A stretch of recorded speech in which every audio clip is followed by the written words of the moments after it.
Vous êtes sur RTI 1. Bonsoir à tous. On évoque ensemble les derniers points de l'actualité de ce mercredi avec le président Alassane Ouattara qui a réaffirmé ce jour son engagement personnel et celui de la Côte d'Ivoire en faveur de la démocratie. Un engagement également en faveur des droits de l'homme et de l'état de droit. Par visioconférence, le chef de l'État a souligné les progrès réalisés par notre pays dans le cadre du renforcement de la démocratie et de la promotion du genre.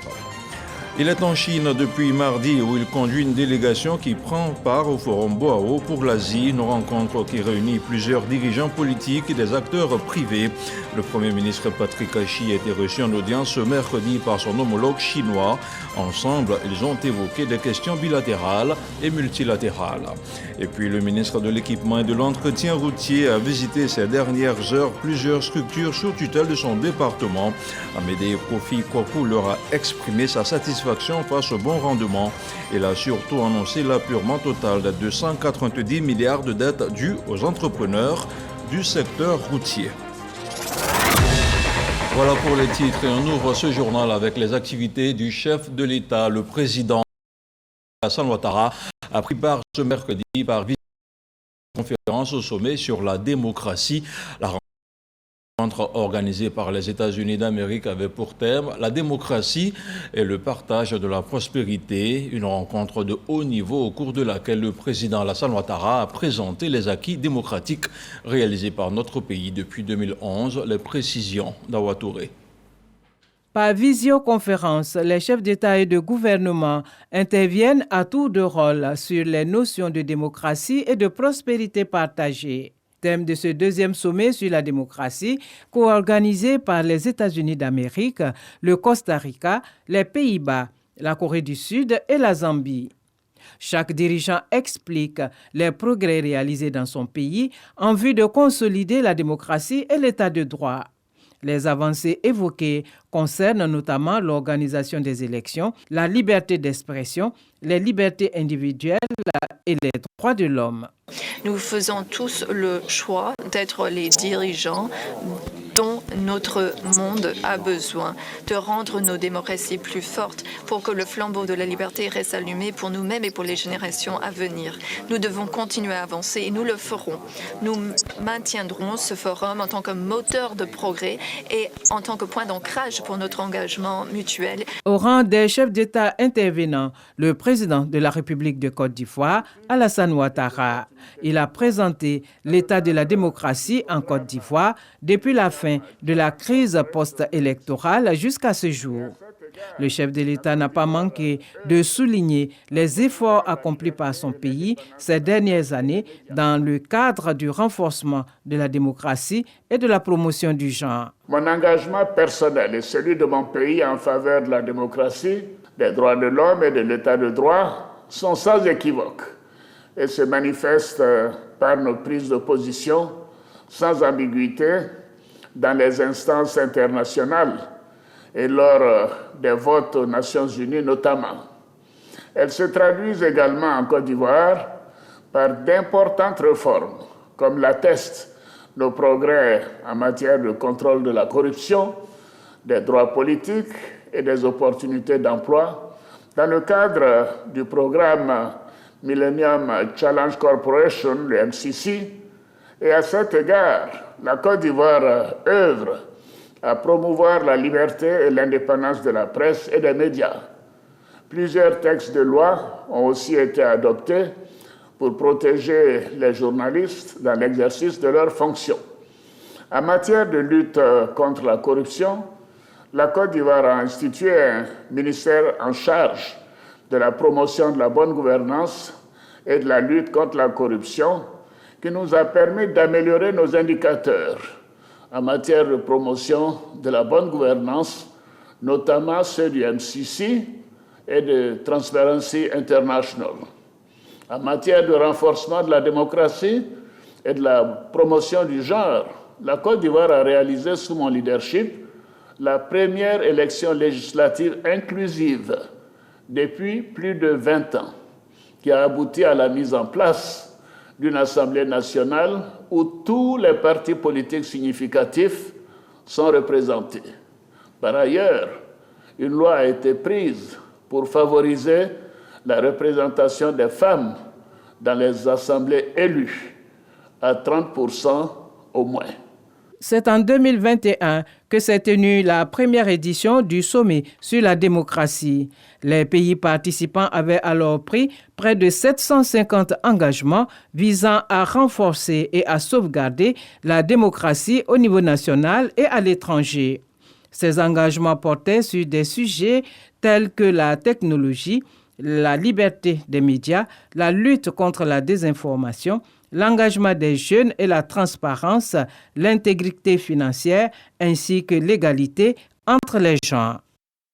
Autre titre de ce journal, je vous le disais il y a quelques instants, prélude au forum Boao pour l'Asie, pour laquelle il conduit la délégation ivoirienne du 28 au 31 mars prochain. Le Premier ministre Patrick Achi a été reçu ce mercredi par son homologue chinois Li Qiang, une rencontre qui aura permis aux deux personnalités d'évoquer des questions de coopération bilatérale et multilatérale, notamment les perspectives d'investissement en Côte d'Ivoire et le renforcement des liens entre la Chine et notre pays.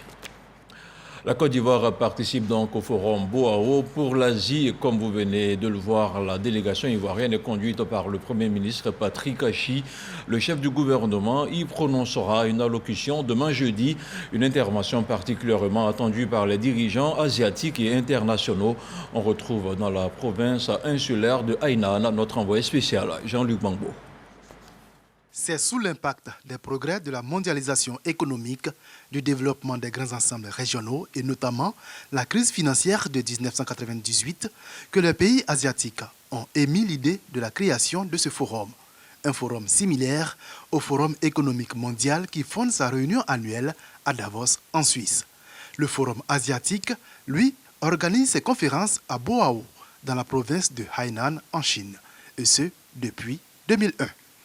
La présidence du conseil d'administration du forum est assurée par l'ancien secrétaire général des Nations Unies, Ban Ki-moon. Chaque année donc, les leaders politiques et économiques de l'Asie et du monde se réunissent dans cette petite ville du sud de la Chine pour discuter sur le maintien du dynamisme économique de la région et sur la coopération avec l'économie mondiale. Cette plateforme de haut niveau, bien que basée en Asie, a une perspective mondiale, offrant notamment des pistes de coopération et de partenariat entre dirigeants des gouvernements, des entreprises, privées et autres acteurs de développement du monde entier. La Côte d'Ivoire, qui est au rendez-vous de ce concert des nations, s'exprimera par la voix de son Premier ministre à l'ouverture du forum ce jeudi. Les potentialités, atouts et opportunités d'investissement en Côte d'Ivoire seront certainement présentées à travers des audiences et des échanges avec les dirigeants de grandes firmes asiatiques. C'est surtout l'axe de coopération sino-ivoirienne que le forum Boao pour l'Asie viendra renforcer pour le plus grand bonheur des populations respectives. Et ici en Côte d'Ivoire, l'ouverture de la session 2023 de l'Assemblée nationale est annoncée pour le lundi prochain. Prendront part à la cérémonie solennelle plusieurs présidents des institutions sœurs. Une rentrée qui sera suivie de la 14e conférence des présidents et d'assemblées de la région Afrique de l'APF. Angela Diallo, à Boussanogo. La cérémonie solennelle d'ouverture de la session 2023 de l'Assemblée nationale est prévue pour le lundi 3 avril prochain.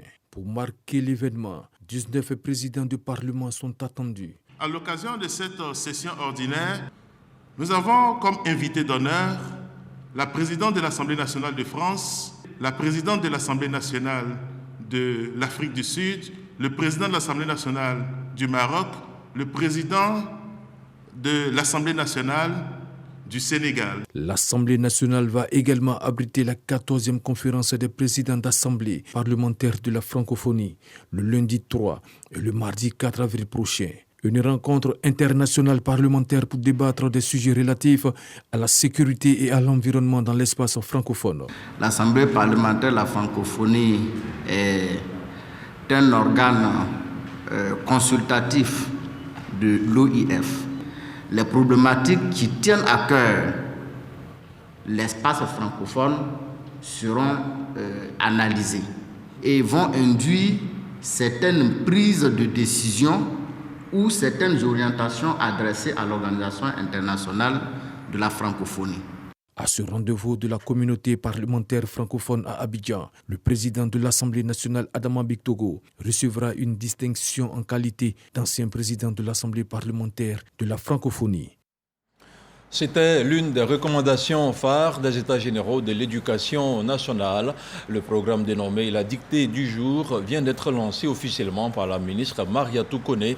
Il devrait permettre d'améliorer significativement le niveau des élèves et il se déroulera sur l'ensemble du territoire national. Les détails avec Khalil Diomandé et Jean-Marc Djadji. Avant de débuter les cours ce matin, les élèves du groupe scolaire Amondabi de la commune du Plateau sont soumis à une dictée. Et c'est la ministre de l'Éducation nationale et de l'alphabétisation, Mariatou Koné, qui procède à la lecture. Notre maîtresse est élégante et chaleureuse. Cet exercice marque le lancement officiel du programme La dictée du jour, dont la phase pilote a été effectuée en novembre 2022. Il vise à booster les performances orthographiques et grammaticales des apprenants. Depuis la commune du Plateau, le temps donné par la ministre de tutelle est suivi en temps réel par l'ensemble des écoles primaires du pays via le digital.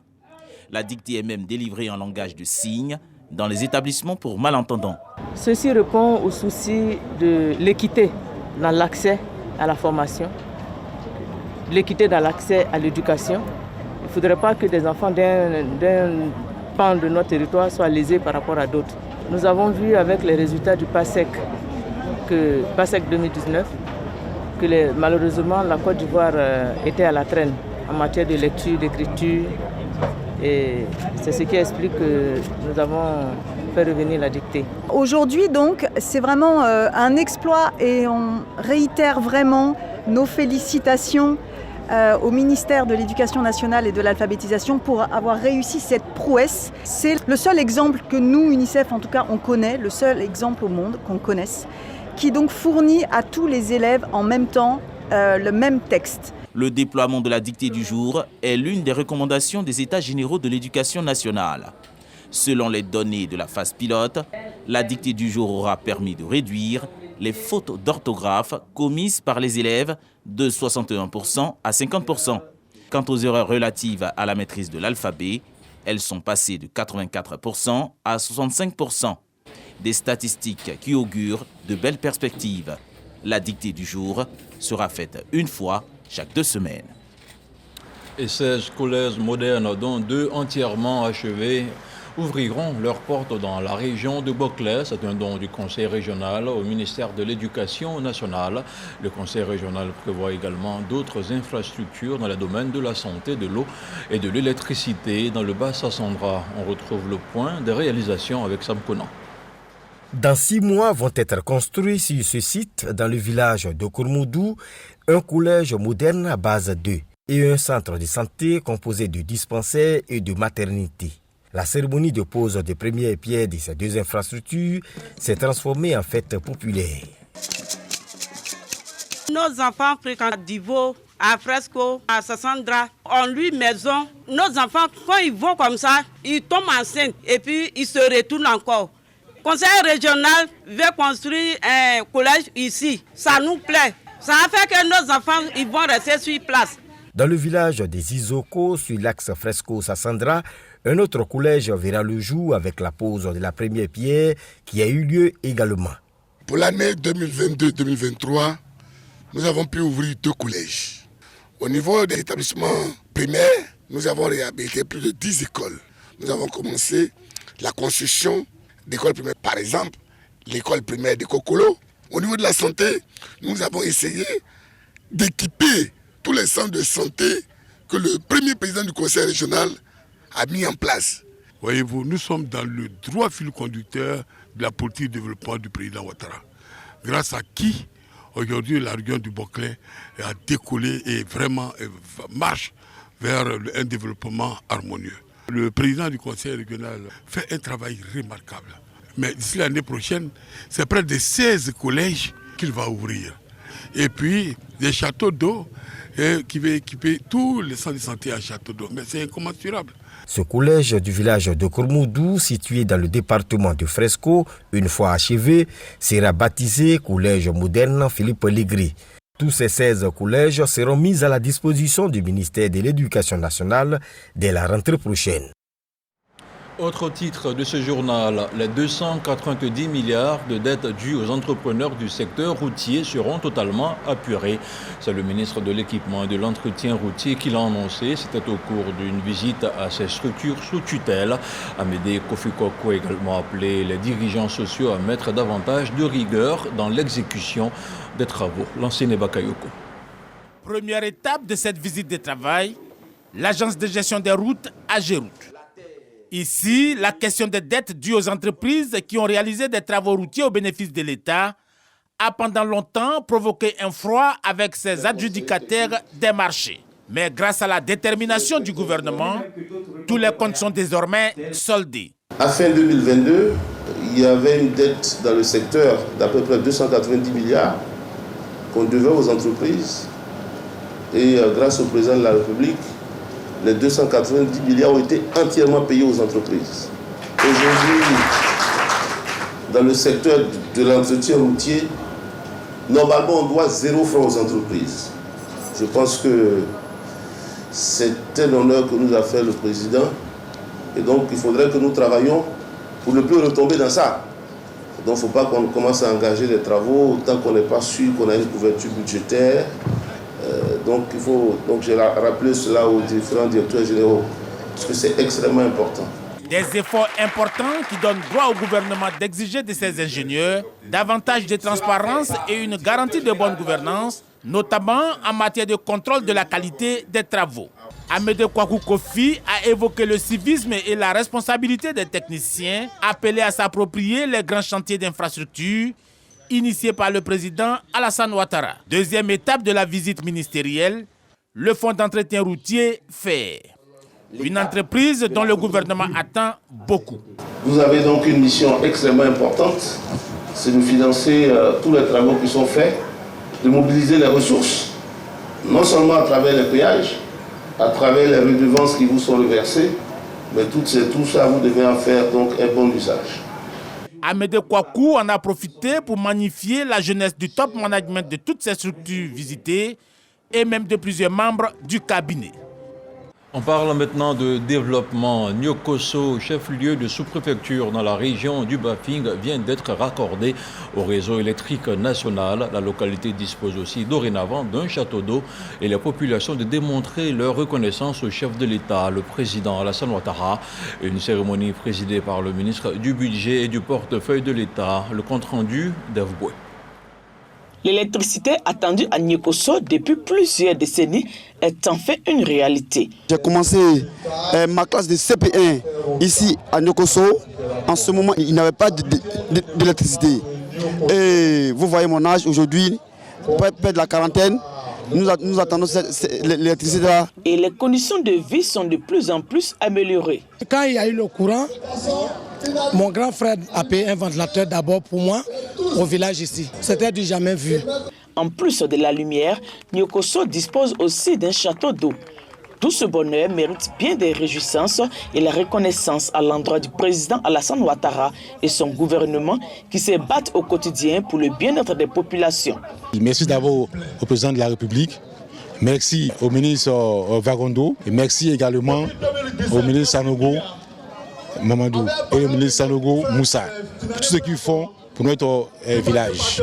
Moussa Sanogo, ministre du Budget et du portefeuille de l'État, cadre du Bafing et patron de ces réjouissances, salue la force de caractère du président Alassane Ouattara. On voit tous le changement physique de notre pays, la Côte d'Ivoire. Mais ce qu'on ne souligne pas assez, c'est que ce changement important est intervenu dans un laps de temps beaucoup plus court que pour d'autres magistères. Ce qu'on ne souligne pas assez, c'est les défis auxquels le président Alassane Ouattara a dû faire face. Malgré toutes ces difficultés, le pays avance. Il faut saluer le président Alassane Ouattara pour ça. Situé dans le département de Koro, région du Bafing, Nyokoso a été érigé en chef-lieu de sous-préfecture en 2017. La localité est peuplée d'environ 1000 âmes. La sous-préfecture de Niokosio compte 13 villages, dont 11 sont reliés au réseau électrique.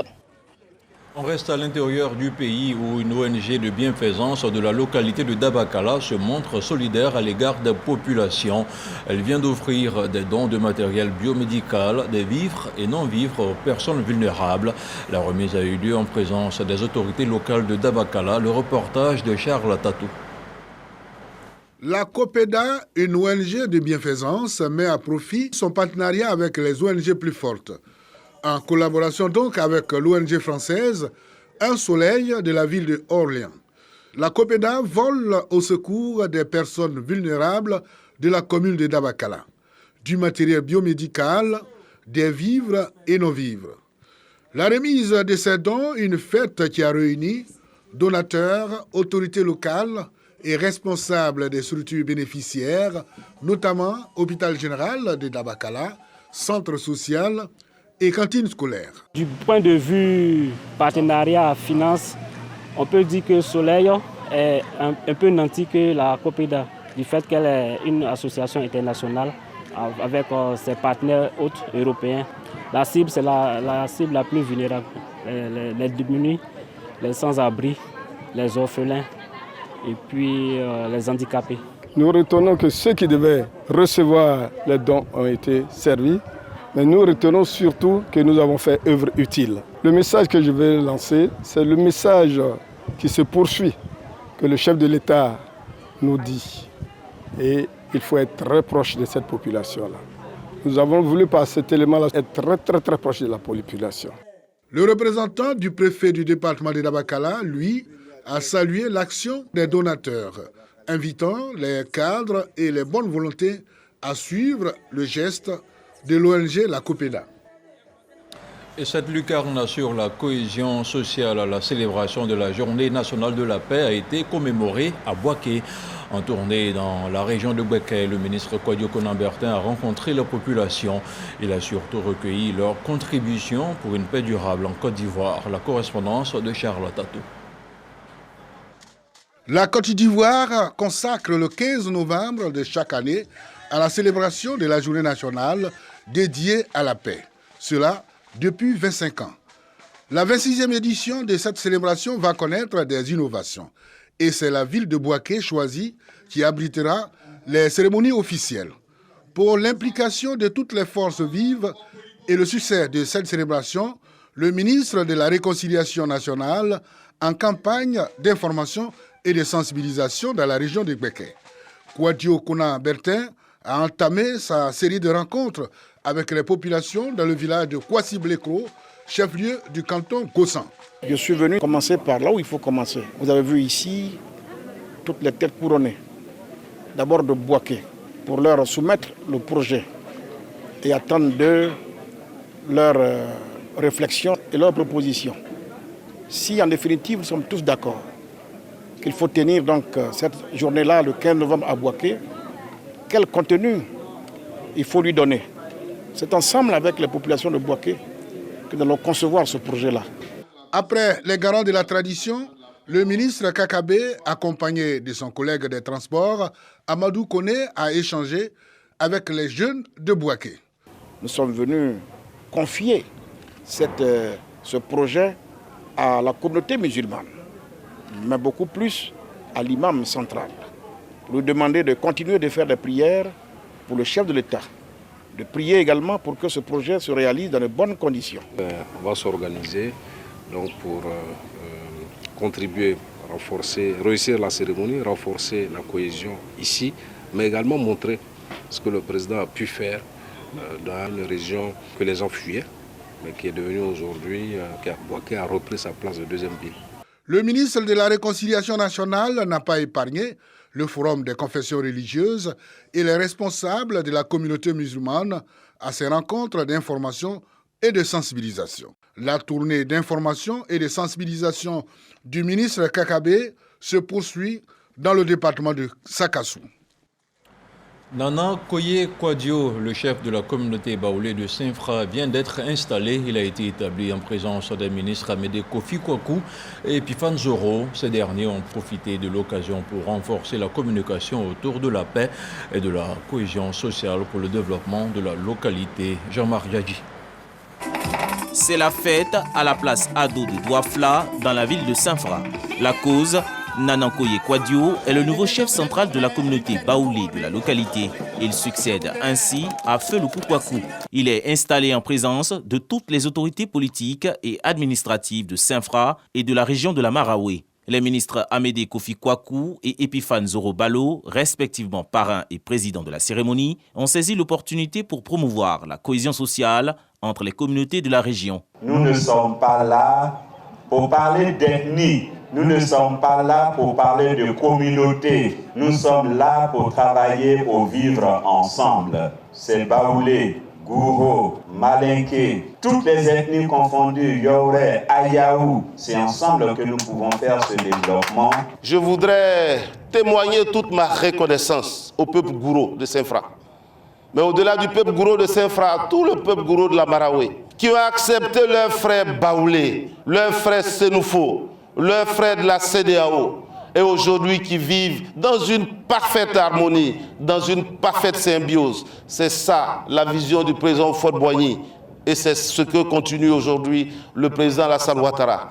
Les cadres de la localité ont rendu hommage au chef de l'État Alassane Ouattara pour ses actions de développement comme le bitumage de l'axe Boisfly-Saint-Fra, la construction d'un château d'eau et le renforcement de l'adduction en eau potable. En marge de cette journée, le ministre Amédée Kofi Kwaku a rendu visite à la communauté musulmane de Saint-Fra dans leur grande mosquée. Il a exprimé sa solidarité en faisant don de 2 tonnes de riz, d'1 tonne de sucre et de 20 cartons de lait en vue de soutenir cette communauté en ce mois béni de Ramadan. Politique à présent avec le secrétaire départemental du RHDP de Dibo-Ouest qui est sur le terrain de la sensibilisation aux militants du parti oufouettiste. Famoussa Koulibaly a présenté dimanche dernier la plateforme numérique e-militant. Le site web instauré par la direction du RHDP vise à recenser tous les militants que compte le parti à travers tout le pays. Les précisions de Khalil Diomandé avec le commentaire de Mahama Traoré. Faire identifier 9500 militants sur la plateforme en ligne e-militant du RHDP. C'est le défi qu'a fixé le parti au secrétariat départemental de Divo-Ouest. Le premier responsable, Famoussa Koulibaly, vient donc galvaniser ses troupes afin de réaliser cet objectif. On a un vivier électoral, on a beaucoup de militants, donc il faut aller vers les gens. C'est le porte-à-porte. Le porte-à-porte, c'est ce que fait Draman depuis quelques semaines dans les quartiers et sous-quartiers de Divo. Au bout du compte, ce secrétaire de section est parvenu à faire adhérer plus de 500 militants. La technique, elle est très simple. C'est la proximité. Il faut être au contact des militants. Tous les jours que Dieu fait, je rentre dans les coups, j'essaie d'organiser les gens. Et puis, bon, le travail ne s'arrête pas là parce qu'il faut toujours se battre. Il faut occuper le terrain. Il faut faire un maillage. Il y a beaucoup de personnes qui doivent se faire identifier. Parce que nos mamans, chaque matin, il y a d'autres qui vont au champ, elles reviennent le soir. Il y a d'autres qui vont sur les marchés. Donc maintenant, nous allons procéder au porte-à-porte pour les faire sortir, pour les identifier. De février à la mi-mars 2023, le secrétariat départemental du RHDP, le Divo-Ouest, a enregistré environ 7000 militants sur les 9500 visés. Pour dire que les 9500 assignés par le parti seront entièrement atteints et nous avons nous-mêmes assigné un objectif. C'est-à-dire d'ici le mois de mai, c'est d'avoir 20 000 militants enregistrés, électeurs, parce que c'est ça, c'est des électeurs enregistrés dans notre base de données. La plateforme e-militant a été instaurée par le RHDP afin d'avoir une lisibilité claire du nombre des militants que compte le parti, mais aussi faciliter l'adhésion de nouvelles personnes. L'objectif global est d'enrôler plus de 2 millions de militants. Ceux-ci pourront ainsi bénéficier de la carte de membre et ainsi prétendre aux prérogatives afférentes.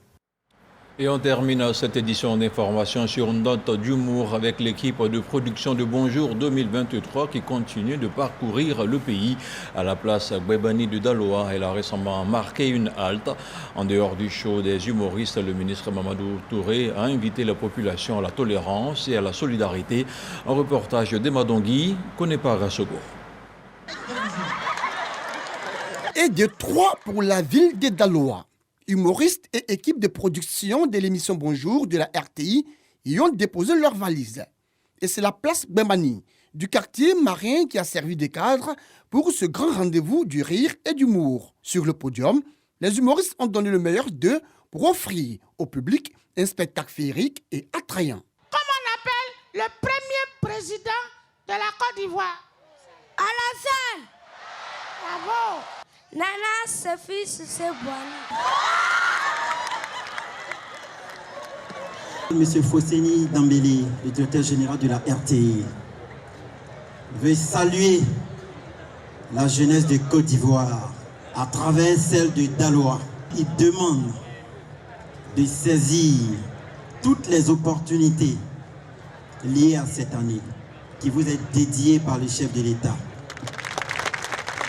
Le parrain, très satisfait de la mobilisation, a invité les populations de la cité des Antilopes à être des ambassadeurs de paix et des artisans de la non-violence.